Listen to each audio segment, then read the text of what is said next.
Hi everyone, welcome to today's technical training, which is on per device passwords. Per device passwords, if you're not aware, is a new security tool that we're implementing for provisioning devices in the manager portal. So today we're going to talk about what that entails, what it looks like, and why it matters to our partners. First things first, what we're going to cover. Today we'll go over specifically what provisioning is, just a quick overview so everybody's clear on terms. We're going to talk about why provisioning matters and why we're implementing these security practices, as well as what our current security practices are and what per device passwords actually means. We're also going to talk about the impact that per device passwords will have on provisioning both existing devices and new devices. And then after the fact, we'll do a little quick portal demo where I'll show you guys how to set it up on a redirection and provisioning server, how to actually provision a device using per device passwords, and how to factory reset a device should you need to do so for troubleshooting purposes. And then we'll go through Q&A as always. So to talk about provisioning, when we talk about provisioning, we're talking about actually pointing a device to a provisioning server. So we're actually setting that provisioning URL and having that device download a configuration file to gather SIP credentials so that it can make and receive calls. Typically, this requires a provisioning URL and can be done over HTTP, HTTPS, or TFTP. You can do it manually, either by the phone itself or in the web GUI. You can also use redirection services like RPS, ZTP, or GAPS, or you can even use networks or DHCP options like option 66 or option 130 if you'd like. So the idea here is so that the phone can not only make and receive calls, but so that you can manage settings on the phone remotely and things like that. That's what we talk about when we talk about provisioning. Now, the most common source, and the reason that all of this is so important is because the most common source of toll fraud are either from a device or from the provisioning server. Commonly from the device, what a bad actor will do is if they are able to get access to the web GUI of the phone by gathering the username and password, they will have access to the provisioning URL of the phone, the MAC address of the phone.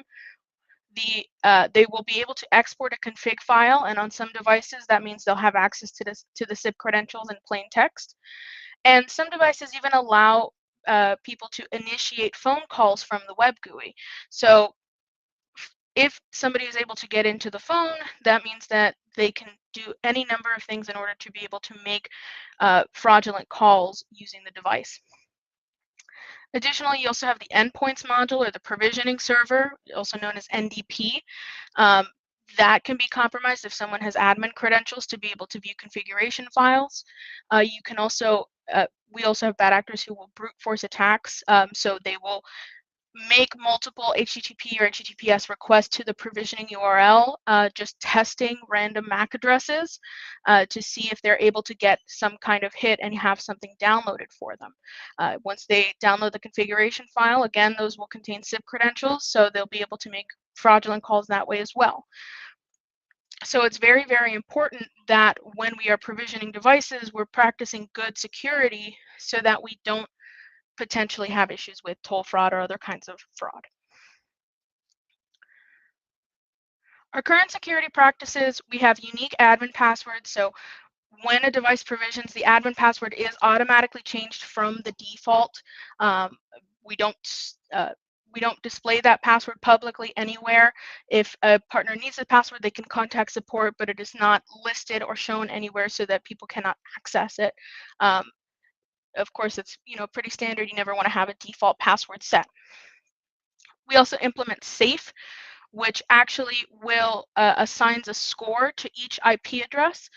And every time that IP address makes a request for a fraudulent, or for an incorrect IP address, or MAC address, or a MAC address that does not exist on the system, that score goes up by 1 and it increases.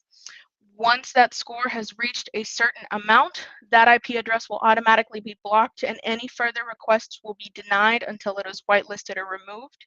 And again, that is to prevent brute forcing to keep people from making multiple requests for MAC addresses that don't exist. Finally, we also have IP matching. This is when a device is registered that device's IP address is the only IP address that can make requests for the updated configuration file. So if I have a device that is registered to one IP address, I cannot go and try to download it from another IP address, even if my MAC address is right. All of these things really do help to mitigate and decrease fraudulent toll and to prevent bad actors from accessing or gathering configuration files. But it's not enough. We always want to make sure that we're being as cautious as possible, and that's where per-device passwords come in. Per-device passwords are considered a gold standard when it comes to provisioning and voice in general. Basically, what happens is, in addition to needing the provisioning URL, you also need a username and password. The username is the same, however, the password is unique to all devices. So no device will have the same password when you are provisioning. When you're setting provisioning up for the first time, however, we do have a one-time password that you can use initially, which is global for all devices. However, once that one-time password has been used, it will no longer be available, meaning that a bad actor, again, even if they were able to get the global password, once a device has already been provisioned, they would not have the ability to use it to get that device's provisioning information again. Now, again, this tool is in addition to our current security practices. It's not replacing anything that we currently have in place. The impact that this will have on provisioning, as I mentioned, will be on existing devices. Existing devices have already been having their per-device passwords in the configuration file for several weeks. So the majority of devices, if they've provisioned at all in the last several weeks, which per company policy, all devices provision every 12 hours at minimum. So they should already have their per device password set and downloaded. So no changes actually need to be done on any existing devices. If your device does have trouble provisioning or did not download that per device passwords, it's not a huge deal. You can see it from the portal, and I'll show you how to do that. New devices, when you're provisioning, if you're doing so manually, you will need to set that per device password in the provisioning URL and username and password section, or you can use the one-time password. And again, when you use the one-time password, the original one will be denied. And then finally, if you have any redirection services like ZTP or GAPS or RPS that you are using to automatically provision your phones, you can continue to use them. You will just need to set that one-time password in the RPS server, which I'll show you guys how to do so that you can continue to use that. If you're working with any distributors like OITVOIP or Teledynamics who do automatic provisioning for you, you will also want to provide them with a one-time password if they need to manually provision devices for any reason.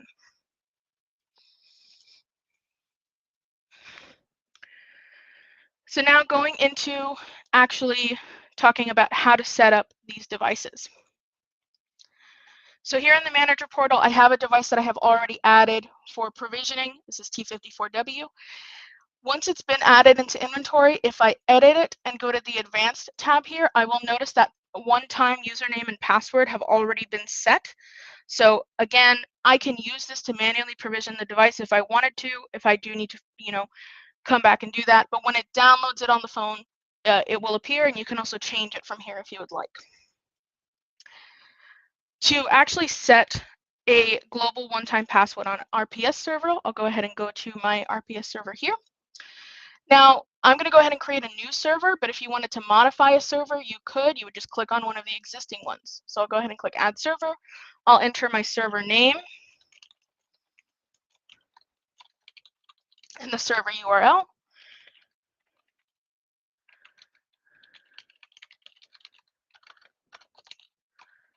And again, this has already been updated on all of our docs, so we don't need to worry about that.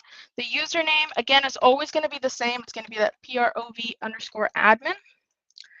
And then the one-time password, I'm going to go ahead and paste in here.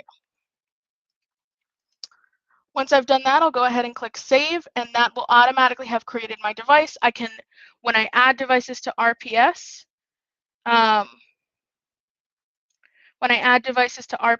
we can go ahead and set that up there, and they'll show up.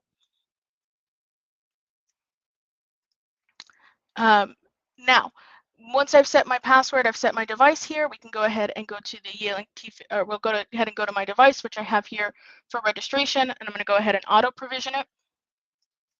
Here on my username, on my server URL, I'm going to do this manually just so that we can see how it looks. I'm going to set my server URL here again, set my username, and my one-time password. Again, I can use that manual password if I wanted to, but I don't have to because this is the first time I'm setting up this device. I can go ahead and use my global admin password that way, and then I'll go ahead and hit confirm. It's locked me out here. So then we would go ahead and set that information, and then we would hit confirm. At that point, the device will reprovision normally. It may reboot, but it will download the registration and configuration information as normal, and you guys should see that information there. So hit confirm and auto provision now. If I were to factory reset my device for any reason, let's say we have troubleshooting problems or anything's going on there while this is provisioning, if I were to factory reset or I needed to do that, there's a couple of options. The first option is when you factory reset the device, you can enter the provisioning information manually. If you can enter the provisioning information manually, and again, gather that per device password from here by clicking on the device, it, and going to the advanced tab and just copying and pasting that. You can also do this from RPS. So if you do have a redirection server set up and you are using your devices so you're not logged into it remotely for any reason, RPS does allow you to set individual usernames and passwords on the phones, and you can do that by going to the Devices tab, selecting the device that you want, and setting that up. Once you've gone ahead and done that, you can then factory reset the phone. If you do not have access to RPS and you do need to use the global admin password because you can't see it in the portal for some reason, you can also contact support, at which point we can reset the global one-time password for that device if needed. But again, that is, an additional option. You don't have to go that route. You can just use the authorized username and password that are set already.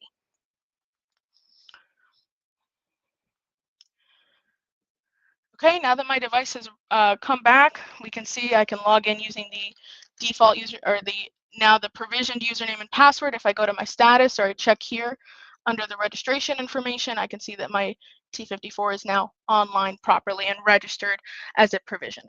If I were to try to re-provision it, it will not work because I used that default username and password.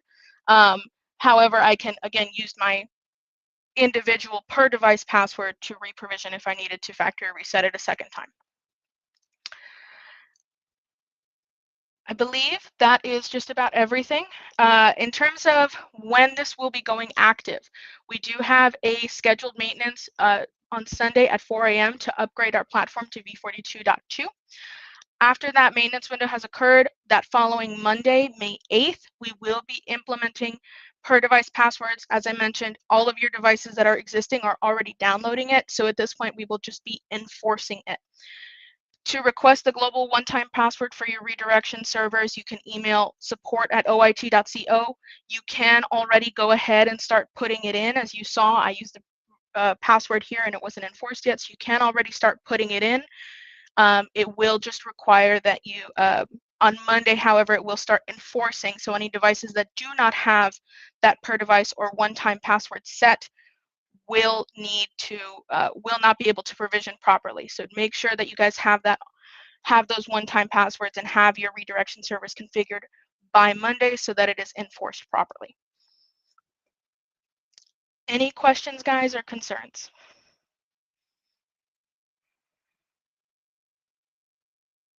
Okay. And as always, this PowerPoint will be posted in Partner Central, and we will provide you guys with the link. If you need anything else or have any questions, please feel free to email support@oit.co. Thank you guys so much.